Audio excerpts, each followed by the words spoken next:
এরপর প্রশ্ন হলো, আমার স্ত্রীর সঙ্গে মান অভিমান লেগেই আছে, দিন দিন তিক্ততা বাড়ছে, দাম্পত্য জীবনে ভালোবাসা ও শান্তি বজায় রাখতে করণীয় কি সৎ উপদেশ কামনা করছি। আমাদের যে দাম্পত্য জীবনে এই অশান্তির অন্যতম প্রধান কারণ হলো দ্বীনি শিক্ষার অভাব।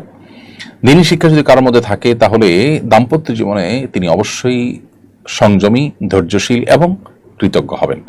সংযমী, ধৈর্যশীল এবং কৃতজ্ঞ যদি আমরা না হই তাহলে সেক্ষেত্রে আমাদের দাম্পত্য জীবনের শান্তি কখনো আসবে না। উভয়কেই একই সঙ্গে সংযমী হতে হবে এবং কৃতজ্ঞ হতে হবে। যেটুকু পেয়েছি তার জন্য আল্লাহ শুকর, যেটুকু পাইনি তার জন্য সবর। এই দুইটার সমন্বয় সাধন করা ছাড়া দাম্পত্য জীবনে সুখ শান্তি পাওয়া সম্ভব নয়। দ্বিতীয়ত, আমাদের জীবনে শয়তানের প্রভাব অনেক বেশি এবং অনেক ভয়ঙ্কর।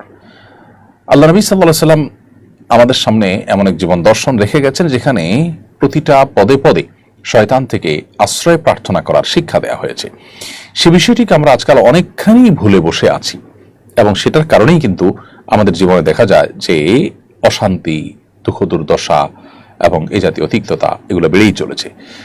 আরেকটি বিষয় হলো, কোরআন থেকে আমরা দূরে সরে গেছি। আমাদের বাসা বাড়িতে কোরআনের তিলাওয়াত নাই, কোরআনের উপর আমল নাই, কোরআনের যে হকগুলো আদায় করার ব্যাপার আছে সেগুলোতে আমাদের কোনো খেয়াল নেই। এগুলোর কারণেও আমাদের দিন দিন তিক্ততা বাড়ছে, অশান্তি বাড়ছে। পরিবারগুলোতে আমরা দেখতে পাচ্ছি যে কলহ বৃদ্ধি হচ্ছে এবং পরিবারগুলো ভেঙে খান খান হয়ে যাচ্ছে।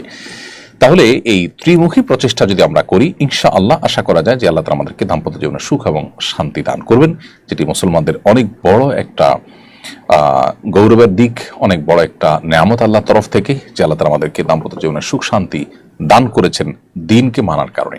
অতএব এই বিষয়গুলোর প্রতি আমাদের খেয়াল রাখা দরকার, সেই নেয়ামতকে পরিপূর্ণভাবে উপভোগ করবার জন্য।